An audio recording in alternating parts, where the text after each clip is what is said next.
Turning darkness to light. We're right beside you. Beside you. Ready to fight.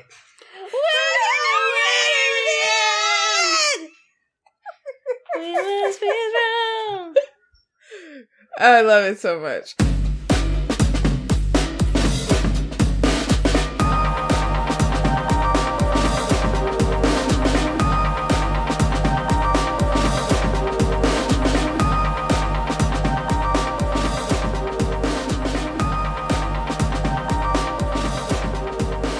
Hello, and welcome to Way Too Broad, a show and tell program for really, really ridiculously obsessed with stuff grown-ups. I'm Hannah, and these are my co-hosts, Erin and Ben. Hi, Erin. I missed you. Welcome back. Welcome back. Hello, Ben. Welcome back. Hello. So, yeah, we were not here last week. It was pretty much an unplanned absence, but we made it into a summer schedule. So we weren't here last week. We won't be here next week, which was more planned. It's actually quite lucky in a way, I guess, that we didn't do. Well, it's not lucky. This is the reason we didn't do it. But like, we had planned on recording on Friday night, and then we were like, oh, let's do Saturday morning.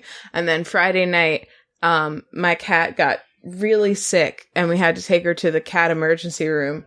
And so right around the time that we would have started recording was our second attempt at leaving the house with her after she shit in the carrier the first time that we left with her, and we had to come back and clean her up.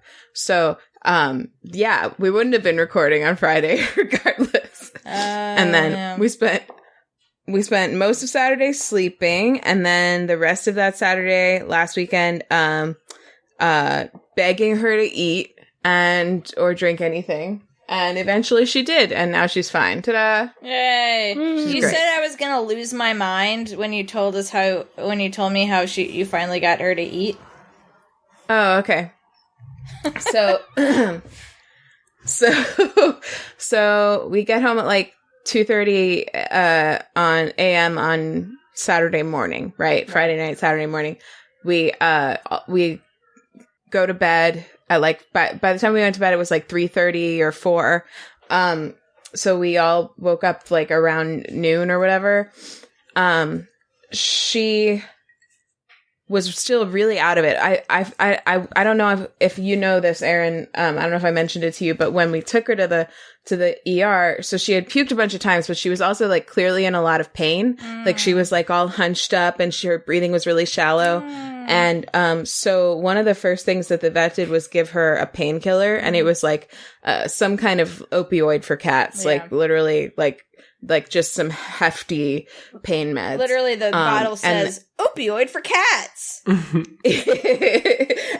And then they also gave her like this antiemetic, which means like it's like an injection they give them that makes it so that they won't puke for like 24 hours. So because of the timing of it, so when we got her home, her eyes were like dinner plates, and all she could do was stare at all around the room. She had no idea where the fuck she was. Oh, no. And by the time that we woke up, like midday on Saturday, she was still very out of it. And as far as we could tell, she hadn't eaten or drank anything.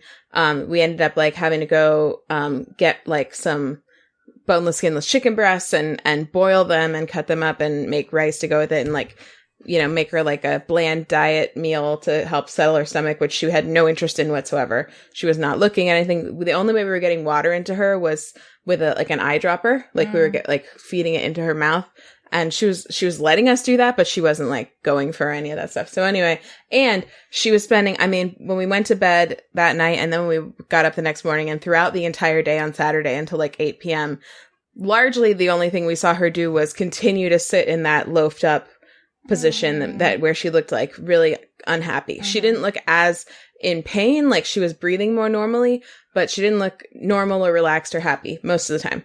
So I have always told Ian that she likes my singing, and he's never really believed me. But I just decided, like on a whim, like around 8:30 that night, to start singing Hamilton songs to her. Yes. And she just opened up like a flower. Like, she came over onto my lap. She was nuzzling me in my hand and rolling all over on my lap. She went over to see Ian. He started like hand feeding her chicken, and she was eating it, and like it was basically like he was like, "You're just gonna have to sing for the rest of the night," because like it's the only thing that's gonna agree. That's so sweet and cute and nice, and you're basically a Disney princess. Basically, she really liked Dear Theodosia. She likes like long, who doesn't? Extended high notes. Yeah. So now I call her my son because she likes that second verse a lot. And she'd always come to me when I said, "Look at my son." So that's what she is. You FaceTime me in next time and I'll go harmony for you. Okay, thanks. Well, you know Hopefully me. there won't be a next time. You know me, I have to go melody because I get distracted on the harmony. That's okay. I could do the harmony. I know the harmony, I just can't sing it when I also hear the melody because then I fall into the melody. That is so nice. Was Ian like, you were right and I was wrong, Emma, but and now you're singing your song? Did he say that? He sang it. Yeah. It became its own musical. No, but we both were like crying almost. Mm-hmm. Like the other thing about Squeaks is that she doesn't, if she knows that she's doing what you want from her, she'll stop doing it. Mm-hmm. So we had to like act very casual about the whole thing as it was happening while we were like quietly losing our minds with like relief because it had been like fully more than 24 hours since she had like consumed anything. So yeah, it was a very emotional evening last Saturday. It's easy to hide when your tears. Hamilton saved her life. It's easy to pretend like you're crying into your Theodosia. You know, it chokes me up every time I hear it. So she probably just thought you're crying at that like normal. Yeah, My mother was I think that helped.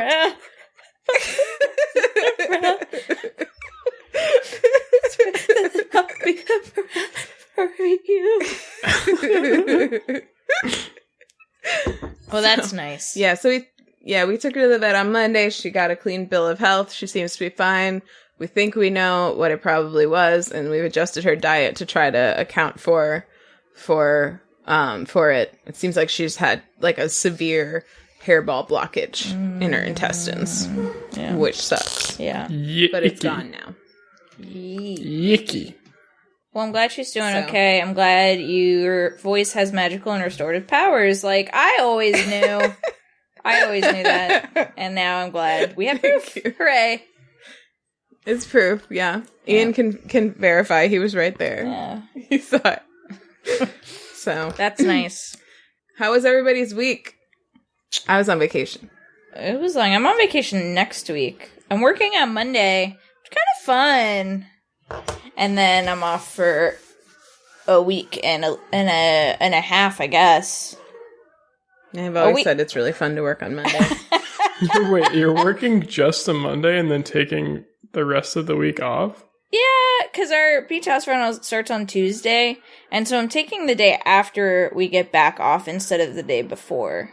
Thinking I'll that is nice. Enjoy that more. So, which puts me at work on Why Monday. not But both? Yeah, that's a good question. That's a better question. But it turns out having the swing day is kind of nice because my work kind of like overflowed this week into it. So that's good to not have a harried Friday. Well, that would have been nice. That is Monday nice. off, but I was kind of expecting everybody to be like, "Oh, look at my calendar," and be like, "That's silly. Take Monday off too," but no one did. No.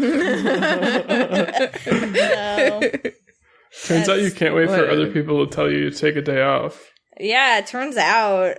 I mean, especially when you're about to take a week and a half off, so. Yeah, but good, otherwise good. Good week. Yeah, my week was fine. I've lost all track of what day it is. Yeah. It's going to be a real shock when it It's finally becomes a work day Sunday again. today. Oh, is it? Yep. It is. This is. You're right. As the listener hears this. Oh, right. I do. Yeah, that's true. Anybody have any other upfront stuff? Gosh. Oh, yeah, I've got a big one, you guys. You guys know it, but our listeners don't. Whoa, number one, we finished Avatar The Last Airbender. It was great. That finale, incredible. So good. So good. Really good stuff. And then we started She-Ra and the Princesses of Power. Holy moly. I fucking love that show. Obsessed with that flipping shit. Expected it. I expected it to be your obsession. I wasn't even going to bring it up. Well, we don't, that's been an obsession. I follow the rules around here. I'm pretty sure that like every new season of it has been a new obsession. Yeah, that's probably true. It's nice that I get old. I'm so excited that you're watching it. I'm so happy. Yeah, I think this is a good time for me to be watching it because I like that I have all of it to binge. I think if I didn't know the quote unquote spoiler, I would be very anxious about it. And it's great. I gotta say, it's a great show, and it's very queer. Like, the whole thing is, like, super queer. Just, like, casually so, in a lot of different ways, and I love it. You like how at the end of season 1, they all, like, band together with a rainbow to defeat the evil? Yeah, I really did enjoy that. Yeah, I think I yelled, casual. "This is so gay." At the time, out loud. Yeah, it's really lovely. The animation is just so good, and the voice acting and the characters are tender and lovely, and the men are gentle, and I just love it.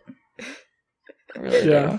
It's lovely. Yeah, it's an outstanding show. Yeah, I think Hannah mentioned this when it ended, but one of my favorite things about after it ended was seeing like all of the artists and the animators on Twitter like talk about how great it was to work on the show and like share some of their like additional art that didn't get into the show and like or just like some of their own like kind of personal like I guess fan art like stuff they just like keep drawing of those characters. Everyone like it just everyone who worked on it just like loved it and it was just great. That's so nice. It's nice. Yeah. It's nice. So nice.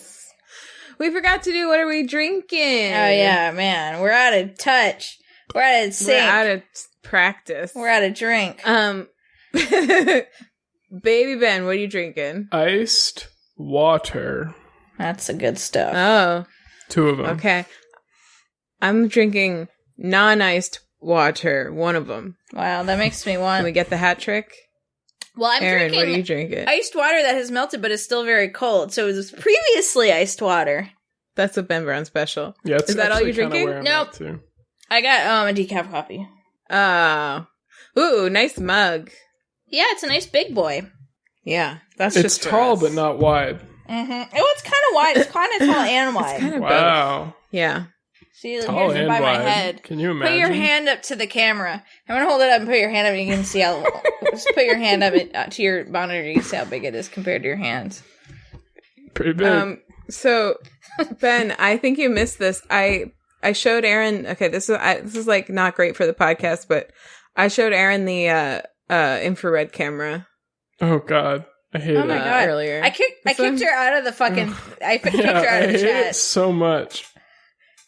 Oh my God, it's so bad. It looks like a Blair Witch fucking project. Why does it blink? Why does it blink? I hate that. I don't know. Oh, yeah, so I found out. Yeah, it does that. Every now and again it like zooms in on a face. So what I think it is for the listener, the camera, the computer that I use to record has a, and video chat has a facial recognition feature to unlock the computer. It doesn't recognize my face. It only recognizes Ian's face. It knows my name and Ian's face, so it's a very, egalitarian computer. But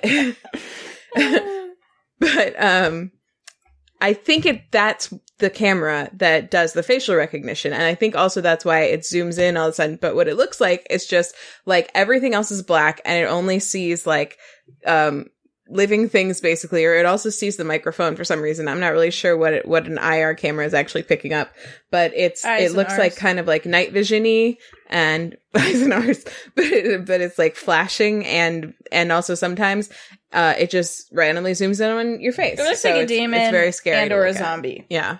So that's what it looks like. It looks bad and I hate it. It's not good. No one likes it. So if you're on a computer that has that capability, you might be able to switch to it and freak out your friends on Google Meet or maybe other things too. I don't know. It's a fun parlor trick. Yeah.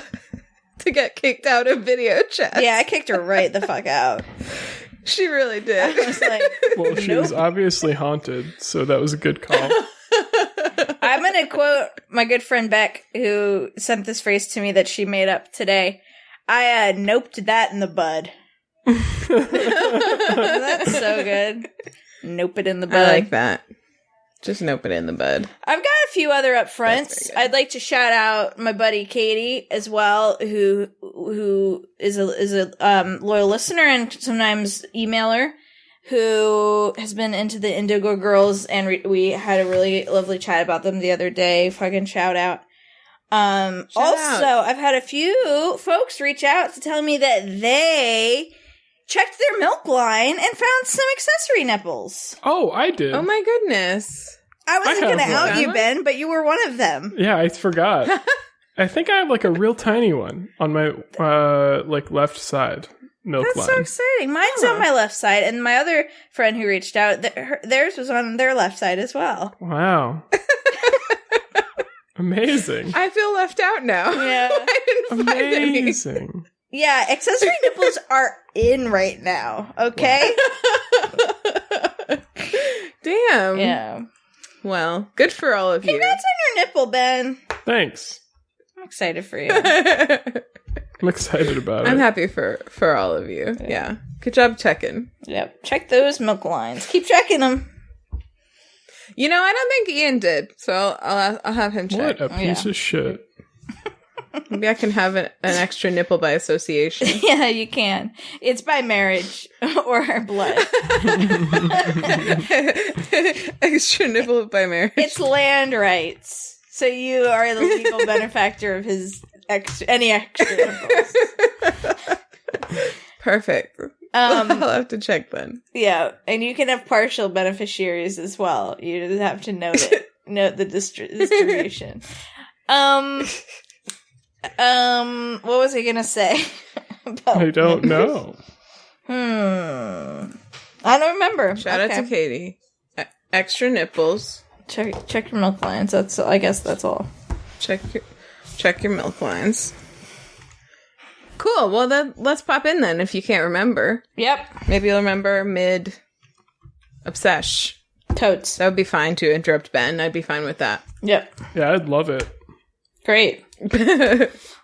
Ben, what's your obsession? My obsession is I want to have a discussion about a character from The Last of Us 2 as my obsession. Oh, love it. Because it's a character I've been thinking about a lot, and we mentioned a while ago that there's a trans character in The Last of Us 2. The video game. The video game, which by the way I finished and was really, really, really good. Nice. It's like one of my favorites. But there's definitely, and we brought it up in the context of some people being upset about some things with this trans character. And I think there's definitely some problematic stuff, but there's also some like positive steps forward, I think, in terms of representation. And obviously preface this whole entire conversation with the fact that none of us are trans. And so, you know, this is all from a cis perspective, and trans voices trump ours with respect to problems they might have with this, certainly. But did you guys get a chance to look at like the character's story in the game? I didn't. The link you sent? Yeah, I didn't realize that was homework. I'm so sorry. It's fine. I didn't watch any videos. I didn't watch the plotline, but I did read the thing you sent. Yeah, it's basically the character's name is Lev, and the plot line is that he's part of this like super religious kind of culty society that lives on an island just outside of Seattle, where the game takes place almost entirely in Seattle. And he and his sister are like exiled from, well, they basically choose to leave the tribe and are then subsequently being hunted down as like apostates after Lev openly transitions to become a man. And he's only 13, so I don't know if man so much as boy. And one of the main issues people have is that when you like run into enemies that are from that same tribe and you like have Lev with you, they spot you, they immediately start to dead name him. Which is like for sure problematic. But like there's also like there's this really when it first happens, there's this really sweet moment with the like other main character of the game that you play, Abby. And by the way, I feel like I should also preface this the fact that it's hard to talk a lot about this without getting into Last of Us 2 spoilers for this section. So just like be aware of that if whoever's listening cares that much about any spoilers. There's a really sweet moment where like after you've finished killing all the people that are there, Lev like turns to the main character and is like, "Did you hear what they were calling me?" And Abby's like, "Yeah." And Lev's like, "Did you want to ask me about it?" And Abby's like, "Do you want me to?" And Lev's just like, "No." And then they like leave it at that. And it's just like a nice thing where it's like, this isn't a thing you want to talk about. We don't need to bring up this pain any more than it's already been brought up from them doing that to you. So we can just like move on. And also Lev is like, and this is, so that was some of the negatives, I think. And the fact that sort of his whole plot line is defined by trauma in the most part related to him being trans, which is obviously a problematic trope in a lot of queer representation, I think. But I think that usually comes, and this is kind of where I feel like Erin, your insight, especially as someone who's consumed like a lot of queer media and reviewed a lot of queer media for like being bad representation and good representation, will be helpful, is like, I feel like that's usually much more of a problem when that's like the only thing about that character. Like that character is there to be like emblematic of like anti-gay trauma or anti-queer trauma, and that's all they do for the story. Whereas like in the case of Lev, he's like a very like he's like a main character in the game and like a very full-fledged three-dimensional character that you end up like really, really liking by the end of the game, and is like one of like the really important kind of drivers of the plot, I guess, like and drivers of the character development of one of the two like main characters of the game, to like kind of like the driving force in her sort of redemption story, and just like a very important and very three-dimensional character that I really enjoyed. So and he doesn't. Is it too much of a spoiler to say that he doesn't die? No, he doesn't die, and he's one of the. No, that's not too much spoiler because like spoiler, his sister and mother both die as part of the story of the game. But he doesn't die. He's he like has a happy ending as well, which is like. So there's some good and there's some bad there. The other good things, like I've heard. I listened to an interview. Kylie and I watched an interview with Ashley Johnson and Troy Baker, who play Ashley and Joel, the main characters in like the Last of Us world, and also with Neil Druckmann, who is the creator of the game, the creative director of both games, actually. And something he mentioned when asked about this by the interviewer was that like they do have trans staff members at Naughty Dog who were like actively consulted in a lot of the decisions around this character, and they also were very active in like bringing in outside consultation to like make sure they weren't just like doing it from entirely cis people's perspective, which is I think is very good to hear. That does kind of surprise me then that like the dead naming still was left in after that, because like that super sucks. Yeah, but like it's always good to hear that people are like bringing in the voices they're trying to represent when they're making something like this, at least. It's tough, right? It sucks, but it's also like that is what they would do. Like they wouldn't respect his new name, right? You know? Yeah. But like then it is sort of traumatizing. What are trans folks saying about it that you've witnessed? Like what's kind of the discussion that's happening? Not that trans folks are a monolith, but like what, you know? I mean, I think what are some of the discussions? From what I've seen, and I guess I've really only seen like the kind of things where it's like articles compiling that's just like a compilation of tweets about a thing, you know what I'm talking about? Mm-hmm. And like the article was from the perspective of like a lot of trans people have issues with this character, and the main criticisms that I have seen at least are, number one, the dead naming, and number two, the fact that like all of the violence and trauma that happens to Lev is like because he's trans. Yeah. So like as much as and something else I was going to say, like with respect to this game, like every character, like the game has like really, really deep character development. So like every character has like obviously a ton of trauma they bring with them, and then also like a ton of other character traits that we like learn to love them by. And Lev is definitely in the same boat there, except for like as a valid point being that like all of his trauma stems from him being trans. Mm-hmm. So like that's been the main criticism I've seen. Have you seen more than that, Hannah? Other than like basically those two salient points? I've been searching while you were talking, so I wasn't doing the best job listening to you, but I haven't. Isn't that the fucking nightmare? You're like not paying attention, and somebody's like, "What do you think, Hannah?"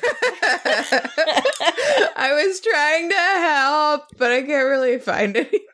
Yeah. I mean, I've heard people. The reason I brought it up when we talked about The Last of Us was because I saw somebody, but I don't know who or what their like gender identity situation is, tweet that they were like not on board with anything that could be viewed as trans misery porn is what like they were referring to it as, and also that the dead naming thing was brought up. I feel like that's like the biggest issue that I've seen brought up with it. But then I watched the story. I did watch I didn't watch the whole thing. But I watched like, you know, the storyline video of Lev back then, not knowing very well like what I was watching or why. And like me as from my cis perspective, I didn't see a ton wrong with it, but I also recognize that I'm not like qualified to make that judgment, you know? So I feel like I actually just watched Disclosure like a couple hours ago for the first time. And like, you know, one thing that kind of jumped out at me about it was the whole, the thing that, a couple of them were saying when they were talking about like, what is the solution for sort of better trans representation, and they were saying like it's a one-word solution, more like so like, and that you know if there's more representation of trans people, then the occasional clumsy portrayal won't matter as much, right? And like, you know, it sucks that Lev was portrayed as having such a traumatic childhood, and that he got dead named, and that you know that him running away, you know, and his family being punished for the way that he, for like what, you know, for who he is, like it was like a big part of the story, but it's also like it is also like a 3-dimensional portrayal of a trans character, which is also important to have more of those exist, you know? And like it's meaningful to me, at least, that for whatever it's worth, which is, like I said, I'm not terribly qualified to make I forgot to mention any kind of judgment. I was going to say it's meaningful to me that they looped in trans people when they were creating the character. And he was also voiced and mocapped and everything by a trans actor. I forgot to mention that. Which is like, that's just like you have to do that if you're going to have a trans character, right? Like, right. Yeah. Come on. Yeah. But, right. But at least like they did, you know? I feel like too, you know, just kind of like thinking about it from like something I feel grateful for, like, the You're Wrong About crew, that they're always so good at discussing these things as, like, a non-binary sort of way of, like, it's not good, it's not that it's good, it's not that it's bad, it's that it's complex and it has complexities, and there are things that it got wrong, and so it's not that it's trash because of those things, and it's not that it's not shitty because of those other good things. It's just, like, and all of that can exist at once. Yeah, like, exactly. It's like a shame that those misses were made, and it sounds like it can be it causes harm to some folks in the trans community, which is, bad, which is really bad. And also, it also is more, right? The more representation. I feel like my hope would be that the creators, like, listen to that feedback and really take it to heart and, do better next time, And I mean, it's like starting conversations like these. The fact that there's a trans character at all, like, that's kind of why I want to do this, is like making sure that we're at least, make sure we're all talking about what's wrong with it and what's good about it. And, like, it's really, ultimately, I think, like, it is an overall good that one of the biggest games of the year had, like, a prominent trans character, if only because we can, it like, creates the space to, like, start this discussion in a lot of areas about, like, how to do trans representation correctly. Right. Yeah. So, like, that's, even if it's in the form of criticizing the game for what they missed on, like, that's fine. And I don't think that Naughty Dog would be at all defensive about that. Like, I think they're open to being like, yeah, we missed some things there, which, I think is good. Yeah, I guess my perspective on it is, like, if any person, I would hope that any trans person or any person struggling with their gender identity who wanted to play this game had the opportunity to hear about this like, prominent storyline first, and if they chose not to play it because they didn't think that they wanted to experience that in their like leisure time, then I would never begrudge them that, but do I feel like it was like there were things that they did right, or that it was like a positive step towards better representation in video games? Yes, I do. Because I don't know that I can think of a single trans character in a video game. Yeah, I don't know. I don't think I can ever. No, like, I hadn't even thought about that. Like I'm talking main characters. I think like all the Pokemon. Is that insensitive? We can cut that out of.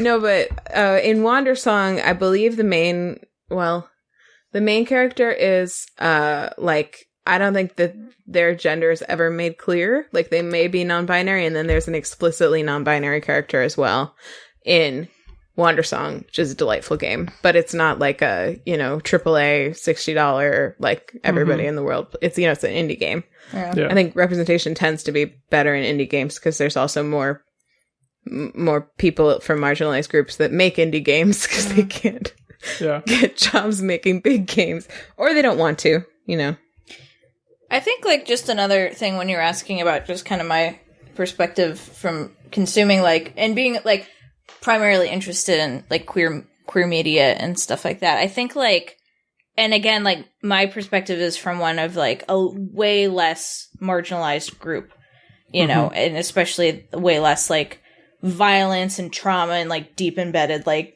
cultural hatred, like, so just really less intense in general. But, like, just, like, when there's, like, a lesbian movie and the characters aren't struggling with their sexuality and they're not facing homophobia from their friends and family, and it's just, like, I read a book. I can think of one book that I read that it's, like, not even a thing. Like, the sexuality is, like, not a reveal. It's, like, both characters were already gay, and it was totally great, and no one in their family had an issue with it. And it was, like, a revelation. It's, like, you get some of those.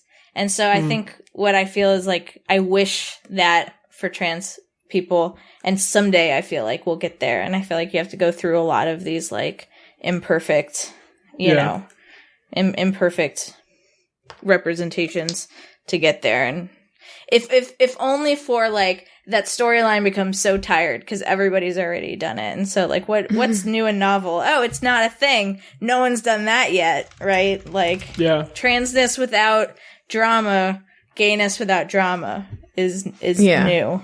So yeah, I think that's like that's point. definitely a big hurdle that I think we're unfortunately far from getting over at the moment. Because like I feel like that's like I think it comes from the fact that like that's the only way that a lot of cis people like hear about trans people. If they like don't know anyone that's trans, often the only thing they're hearing is that like there's so much violence against trans people and like trauma around being trans, which is like obviously true and important that we recognize, but like that at a certain point when that's all we start to recognize, we start to like dehumanize those people further when we just reduce them to their trauma.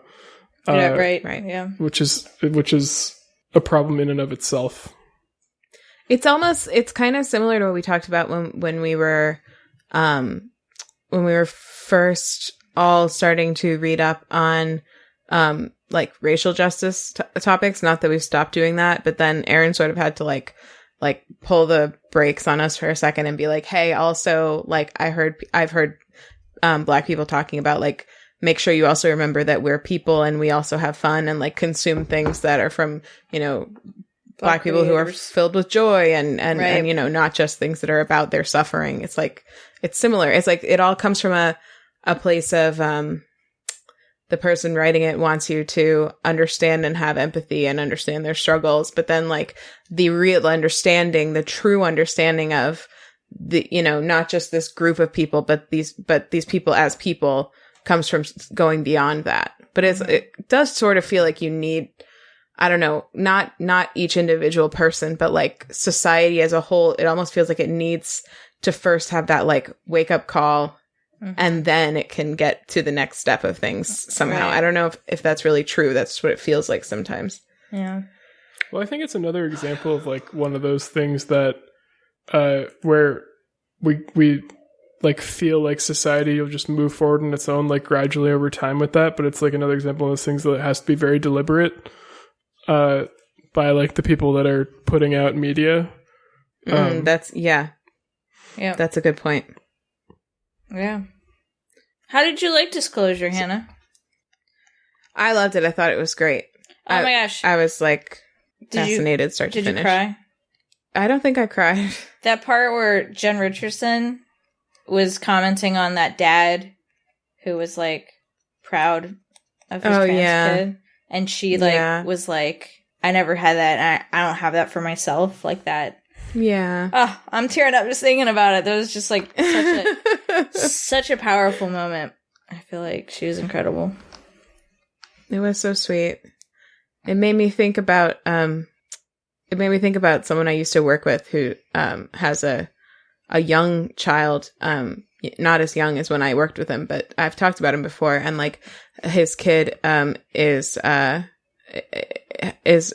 expressing, I don't know what pronouns they're going by now, but they were sort of like, as they were growing up, like feeling more and more like maybe perhaps they were not the gender that they had been assigned at birth. Yeah. And like I was just so blown away by how well they were handling it, and made sure like at every turn to like just remind him like, you're great, how important and good it was that they were supporting them. Yeah. So it means a lot. And if anything that the media can do can like contribute to, you know, making those experiences more common for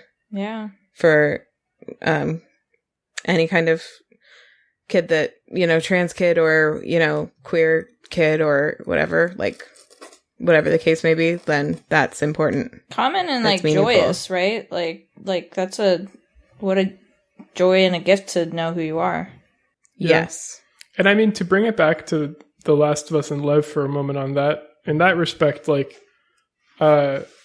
before Lev transitioned, his sister Yara was like a prominent soldier in the in this group of people that are called the Seraphites. I don't know if I mentioned that. It doesn't really matter.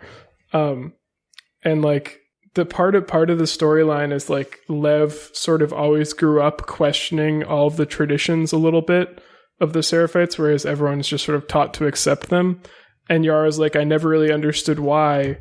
And like, until he shaved his head and until he like told me his new name. And she like right away, like leaves with him and like stays with him to protect him. And there's like there's not a moment of question in that storyline of her like debating whether she wants to like stay loyal to her, you know, bigoted group or stay loyal to like the brother that she loves. And like, so I think that's another like really sweet moment there is Yara and Lev's relationship specifically in that game. Nice. Well, it sounds nice. I want to know because you didn't stream it now one little bit. I wanted to play on my big TV, okay? Whatever. You can't do both? Why not both? Hashtag why not both? Yeah, you can. Don't you can't me. You can't. You can't. I can't. I can't. I can't. Can't do it. Can't. Won't do it. Can't or won't. Can't and won't. Can't and won't. Thank you. Oh, man, Thank you. Hannah just made a kissy face at Ian, who put his hand on her lips, which I thought was really weird. I would not like that. I would not like that one little bit. No, thank you. He put his hand on his lips first, so it was like a no good transfer. That's no good. That's no good. Also, when you turned Hannah to talk to somebody, I was like, my brain, I call these fetal thoughts, where it's like a thought I think before the filter catches it. And I was like, oh, she's saying something to Kylie. Like, because the way you turned your head was like pointing towards the back of Ben's room. And so I thought you were talking to somebody in Ben's house. Wow. Like, directionally, even though that doesn't make sense. Do y'all have fetal thoughts? I love that expression. Another sure example is like, I'll get a cold, like back in the days when I used to go to the store, like a cold 6-pack of beer, and I'll have a fetal thought to like, oh, I'll crack one open in the car, like you might if you got like cold pack of seltzer, right? So it's like, yes, that's a good idea, but what the fuck are you thinking? Have I? I mean, I've told you my thing with the name James, right? Oh, yeah. I think that's a fetal thought. Should be James. I can't think of any. I'm sure I do have them. I've like the thing I always think about is more like an intrusive thought or a I don't know. I think that's the technical term, but that's like when like you're driving over a bridge and you're like, I wonder what would happen if I drove off of this bridge instead of over it. Like I have those kinds of thoughts sometimes. Yeah. But it's not like a suicidal thought. It's not like I would ever do it, but I just like think you try to picture what it would look like. Maybe not even from inside the car, like from outside the car. Right. If someone did it. Yeah. But that's more of a just sort of dark, intrusive thought. Yeah. I would definitely not classify that as a fetal thought. I feel like a fetal thought, too, is almost like something you're going to do, or it's like a thought that you have when your brain is hatching, like, good plans for yourself. Like, here's what you should do next. It happened to me recently when I was working out in the garage. I had a fetal thought because the beer fridge is in the garage, so I had a fetal thought to have a beer while I was working out, and then I was like, actually, that is a good idea. That's right, and then I remember you saying that you were doing that now. Yeah, I'm doing that now. Not always, but sometimes. Sometimes that's my bag. Well, sometimes fetal thoughts turn out to be sometimes fetal thoughts are boring. Valuable.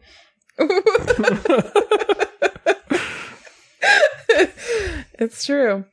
Well, good obsession, Ben. Good discussion. That was Thanks. nice.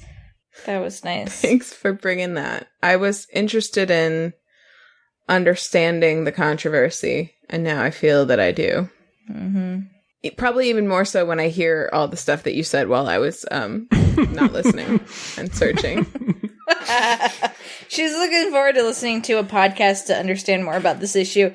That's the good of the podcast. Correct. Cool. Well, should I pop into me then? Pop in. Hannah Cool. I'm Poppins. excited.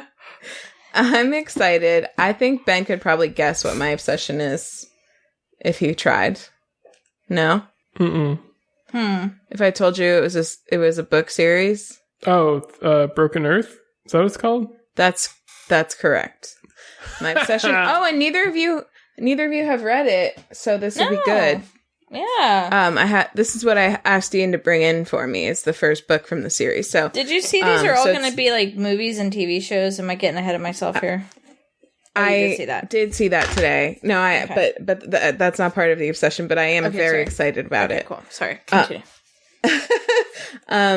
So I'm reading a trilogy from N.K. Jemisin called the Broken Earth series. I just started the second book. Did I say it was a trilogy? Yeah, the second book in the trilogy.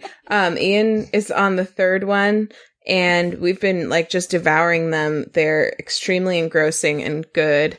And as I hear everything that N.K. Jemisin writes is, but these were actually Ian was before Kylie even recommended them to us. Ian was already like, he had read about them somewhere, and he was like on my case to order them for us, and I just didn't for a while.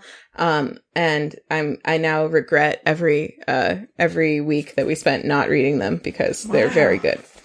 So it's, these books, each of them won a Hugo Award, which is the award for sci-fi fantasy. Like 2016, 2017, 2018, as they came out, each of them won a Hugo Award, which is like apparently very rare for series. Yeah. So no spoilies. I'm going to read you what the book jacket says. First of all, can I just say, N.K. Jemisin's artist introduction thing is very good. It's on the inside of the book jacket. Another great thing about her and about this series is that it's written by she's a Black woman, and so she's got like a perspective on sort of the fantasy genre that you just don't see that often. Like, I think the way that she sort of plays with ideas like colonialism and like race in general is very interesting and like very, very unique. And I think a lot of that comes from her being Black, and it's just kind of rare to see people writing fantasy and people actually paying attention to people writing fantasy who are not, white old men generally, or middle-aged men. So, and in her like little author description, I also follow her on Twitter now, and she's a delight. She's a cat person. So in her spare time, this is the sentence that I really like. In her spare time, she is a gamer and gardener, and she is also single-handedly responsible for saving the world from King Ozymandias, her dangerously intelligent ginger cat, and his phenomenally destructive sidekick, Magpie.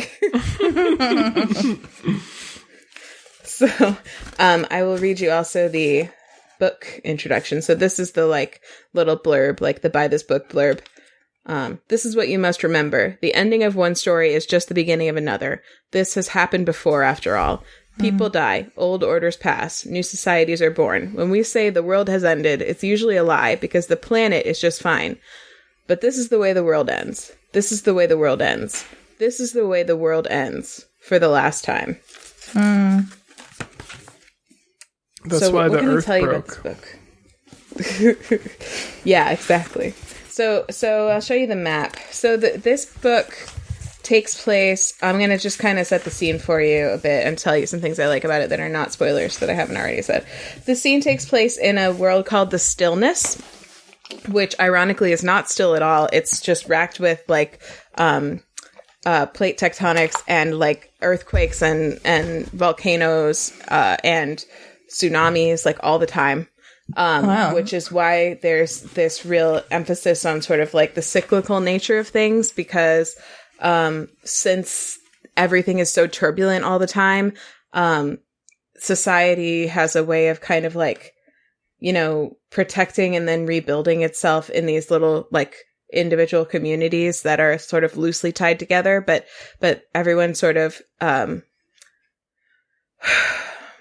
in calmer times it may not be as important to have a quote what they call a use name, but everyone still has them, because when it comes time for you to deal with some sort of inevitable disruption to your daily life, to the community's daily life, if you're not of use, you kind of won't be allowed to join or stay with the community, because they like guard the resources that they have and, you know, just use them for those that are of use. So you have a use name and it's tied to your community, and everything is, you know, in this kind of like very tenuous state of like, they use something called stone lore to kind of make sure that they're as prepared as they can be for whatever the next like age of, you know, death may be, right? So it looks like this. Everybody lives on the same continent.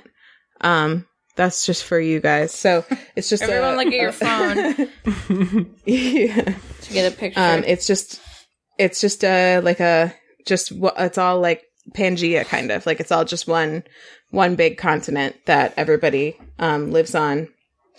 And yeah, so there are, what else do I want to tell you? The Earth, it's broken, and it's a series.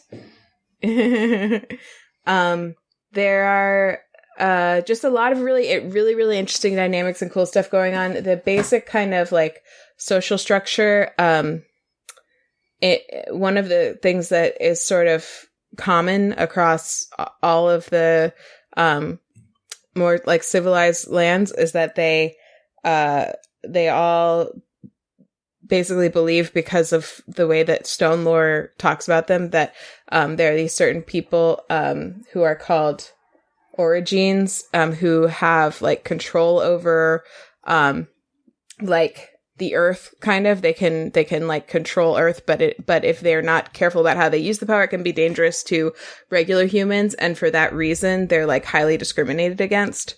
So people so the society like basically believes that the origins are monsters, like they're evil, and people can be like born with this power without having like a known family history of it. So folks can just like all of a sudden discover that their child is an origin, and then like at that point that child is lucky if they're not just killed like immediately. But there is like, obviously that's a very useful ability in this world, so there are like things that there are things that they can do, and there's a structure built up around training them and stuff, but they're never really treated like humans again for the rest of their lives.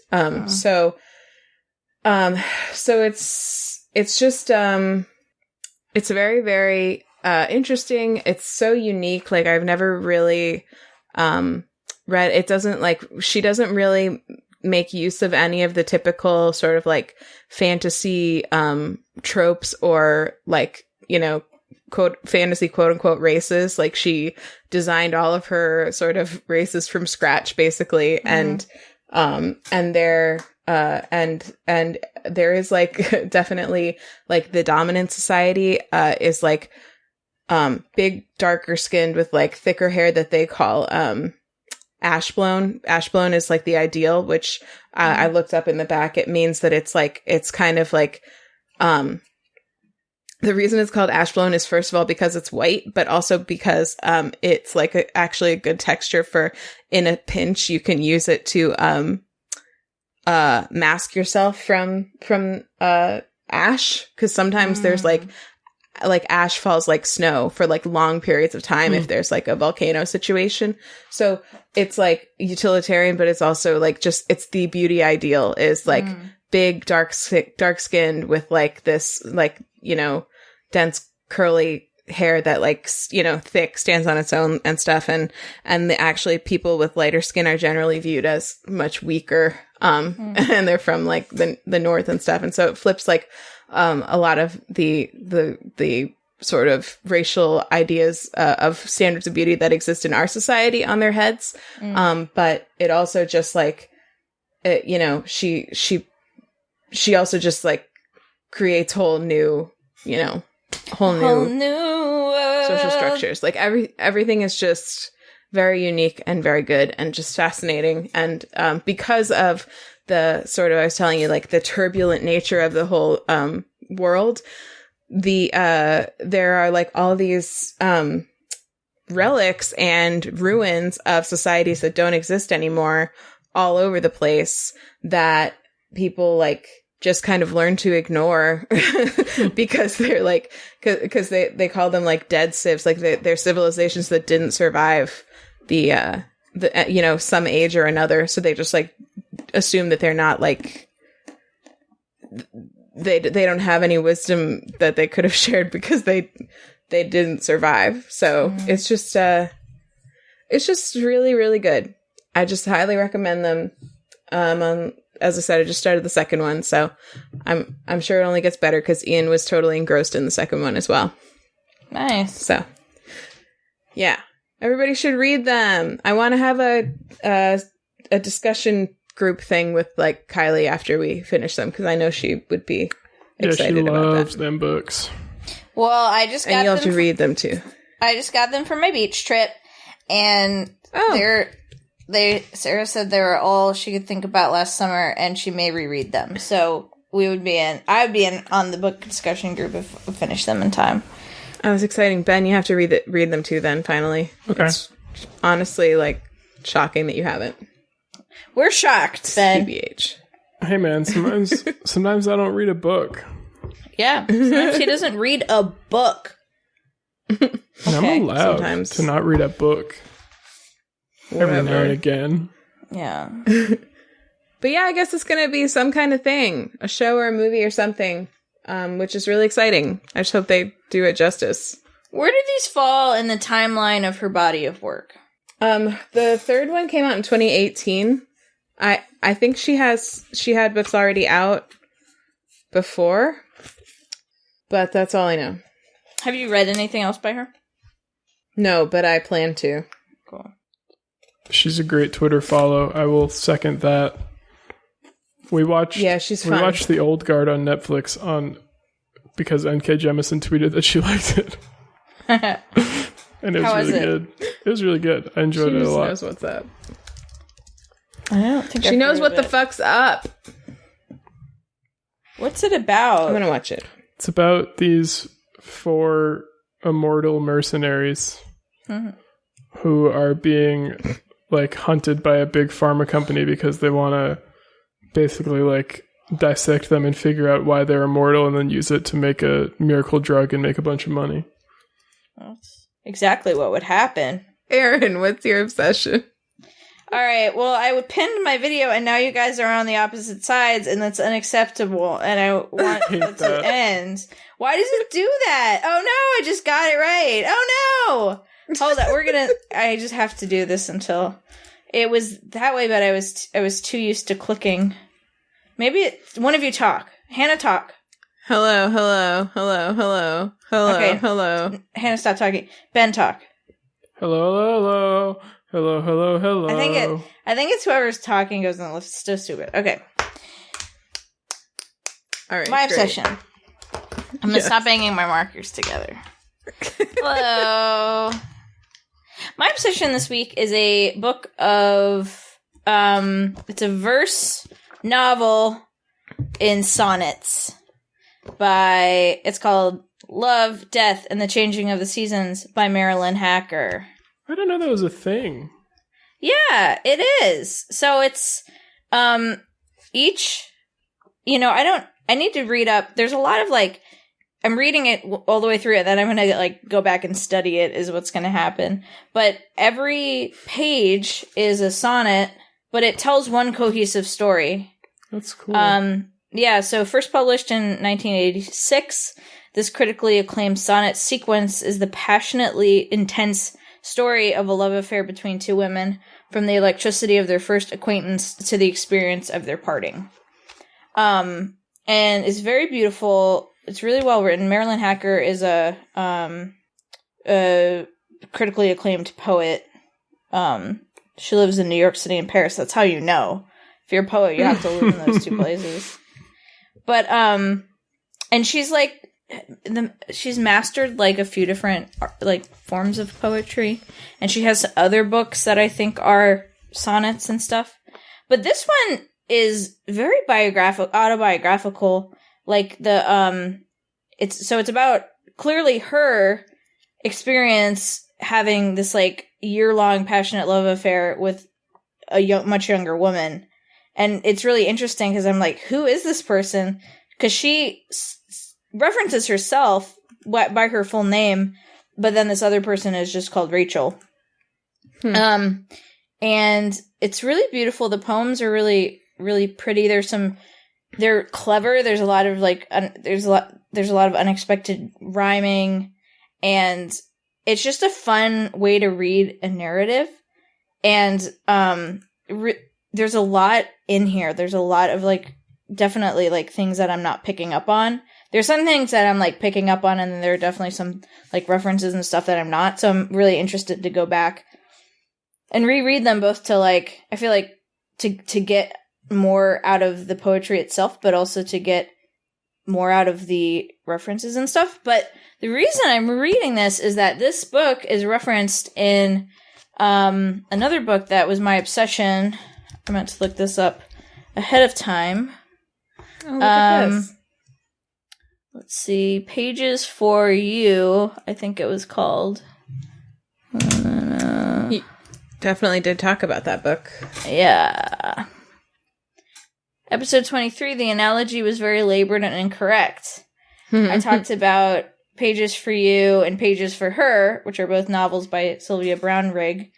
And what's cool is that this book is referenced in that first book, which is why I picked this one up. And the books, now that I'm reading this book, Love, Death, and the Changing of the Seasons, I'm realizing that Pages for You and Pages for Her is about an older woman having about a year-long intense love affair with a much younger woman. And as part of that, like, the older woman gives the younger woman this book of poetry. But it's cool to see that the novels kind of mirror these poems in a lot of ways, which is super cool. That's just like 100% my jam. I love that shit. So, I'm totally geeking out about it and really enjoying reading it, and they're very beautiful. And you guys should check it out. Sonnet sequence. Yeah. So it's a novel, but it's written in sonnets. Yes, entirely. That is entirely what Erin said first about it. Those were literally, I think, the first words she said about it. It's a complete novel with complete continuity, 100% written in sonnets. So, okay. Let me run this through again. It's sonnets, but they tell a whole story like a novel? Yes. I wish I had one to read to you. They're all You have a whole novel full of them. They're very sexual, which is great, but I don't, I didn't find one that I would feel, and I didn't really look. Is the real thing. My excuse is that they're very sexual, but also they're like, this one's really beautiful, but it's just, I'll send it to you guys later. Oh, okay. It's really nice. They're just very nice. Very, just to sexual. Like they're very sexual. Just to do a body of work like this, I feel, that's not a sexual joke. Is it to do a body of work. But it's just like, it's an incredible feat of art, I feel like. So. Yeah, I'm having, I don't know that I know what makes a sonnet, but it does like seem like 14 lines. Construct. 14 lines. He just Googled it. I didn't Google that. I'm kidding. Is it 14 or is it 12? 2, 4, 6, 8, 10, 12, 14. Winner, runner, chicken dinner. I don't know if there's like a rhyme scheme or something, though. Is it just a 14-line poem? There's rhymes in these poems. I haven't figured out the scheme. Sometimes they take me by surprise, and I'm like, like that. A poem of 14 lines using any of a number of formal rhyme schemes in English, typically having 10 syllables per line. Wow. That's tough to write a freaking novel in all that, huh? Well, this line has 11. Until they made the Iliad about it. It's not even freaking... This one has 9. What's lacunae? What's lacunae mean? Is that sexual? What? What are you talking about? Oh, what are you talking about? I'm reading one of the sonnets. I'll read it to you guys. Which one? What's it called? It's called Runaways Cafe 1. I think it might be the first one. Okay, yep. Can I read it? Or you can read it if you want. You read it. Okay. Or I can read it because I've had more experience reading these, but you read it. Okay. All right, this is called Runaways Cafe 1. Is it the first one, Erin? Yeah. Mm-hmm. Okay. You hailed a cab outside the nondescript yuppie bar on Lexington to go downtown. Hug, hug. This time I brushed my lips just across yours, and fire down below in February flared. Oh, bless and curse. That's the most sexual part, I think, unless lacunae means something. No, but there's the rhyme. You got to do a pause on each, because the ends of the lines rhyme with each other. So, like, you hailed a cab outside the nondescript yuppie bar on Lexington to go downtown, like that. Do it like that. Okay, but you haven't been reading this out loud. Like that's not. I like the way I did it better, but I'm just saying, like, go and below rhyme when you hailed a cab outside the nondescript yuppie bar in Lexington to go downtown. Hug, hug. This time I brushed my lips just across yours and fire down below. In February flared, oh bless and curse, what's waking up no wiser than it was. I will not go to bed with you because I want you very much. If that's perverse, there are, you'll guess, perversions I'd prefer. Fill the lacunae in. 1, 2, 3, 4. I did. Cab gone. While my late bus didn't come, desire ticked over like a metronome. For you, someone was waiting up at home. For me, I might dare more if someone were. I feel like lacunae is like must be a poem or something. I don't know. Did you Google lacunae? I haven't Googled it yet. Lacunae. What is it? An unfilled space or interval. A gap. Ooh. Oh. I see. She's that. like, fill in the blank. All the things I'd like to do. Yeah. I did. Cab gone. I like that.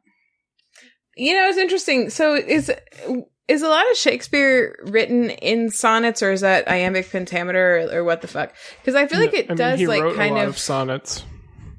It does kind of more lend itself to reading than reading not aloud, I guess, is what I would say. But I don't know. Maybe I'm just not experienced at it. I'd be interested in hearing her read some. Like, they're definitely, like, I'll read them several times and get more the second time. It's like, I'll read it, and then I'll read it again and, like, get more out of, like, understand the rhyme scheme better and, like, understand what's going on a lot better. Pick up a lot more of, like, the beauty of it. It's definitely something to, like, you know, I'm excited to kind of go in with a more, you know, researching air, like look up all of the things that I don't understand and, you know, connect some of the dots and stuff. I'd love to get like an annotated copy of it that did all that for me, but so yeah, it could exist. There's also a lot of French in it that I don't look up. Yeah, if only you'd taken French recently. If only I'd ever taken French at all. So that's cool. Yeah, I'm really enjoying it. Very beautiful. It sounds like a cool book, nerd. Cool. Yeah. Fucking got you. Read. reads? Who reads? Who reads? Books? Not me. Not me. I have never Definitely read not me. anything. Never even looked at a book. Yeah. What? I can read.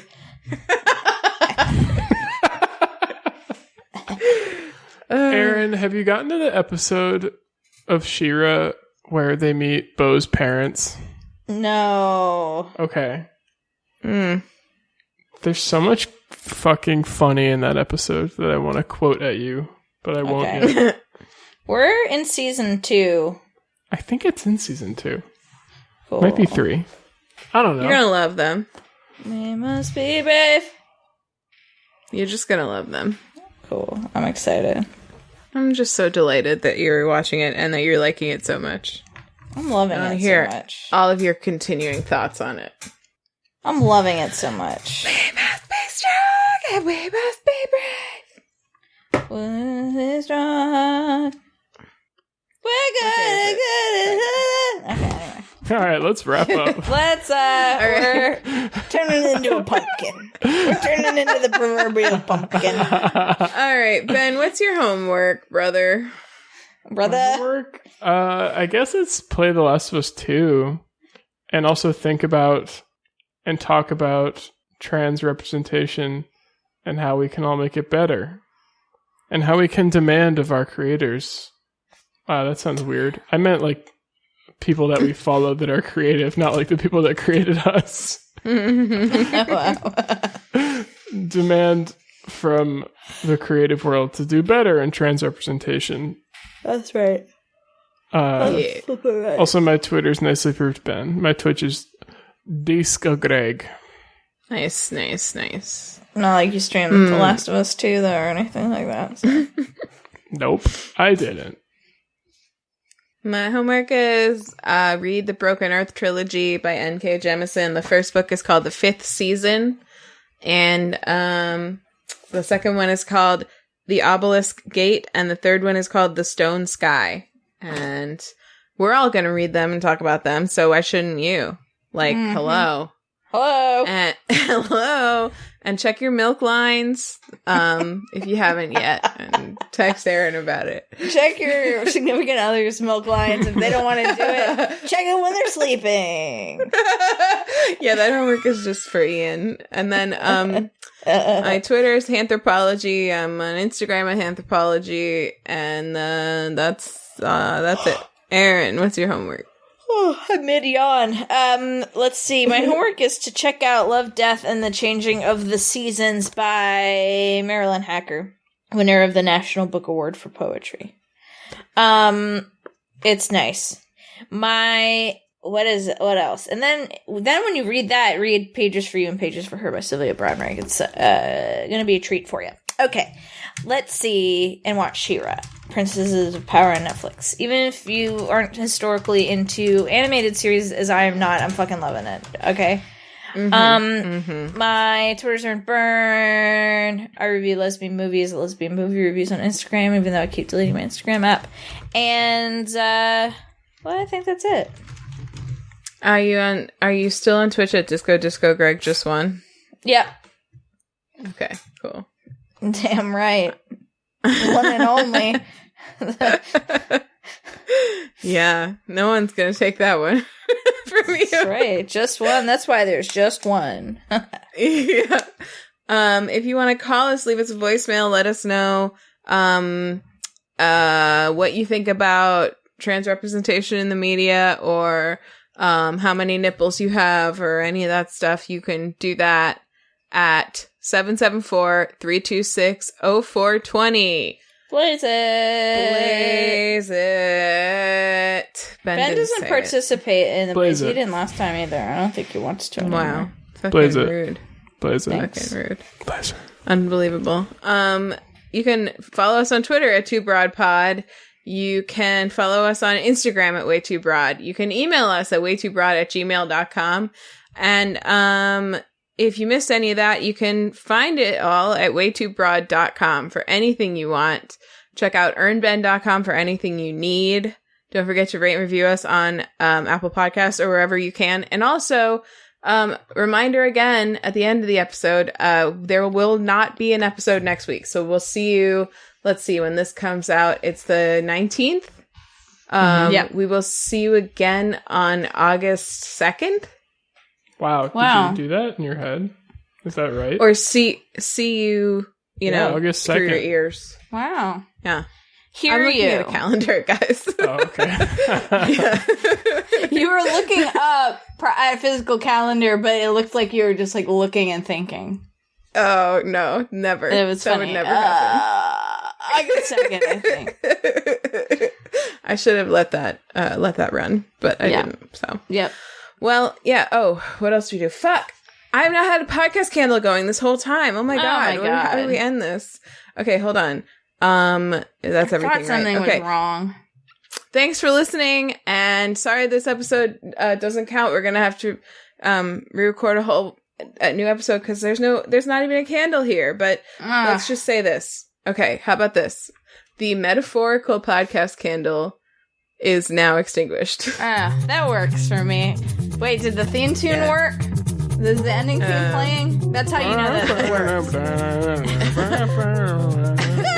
Okay, it seems like we're okay. It seems like we're fine. Cool. Good. So, All right. Yeah. Goodbye. But we're not gonna. We promise we won't do this again. I'll get more candles. Okay, I'm sorry. Yeah. All right. Love you. Bye. Bye.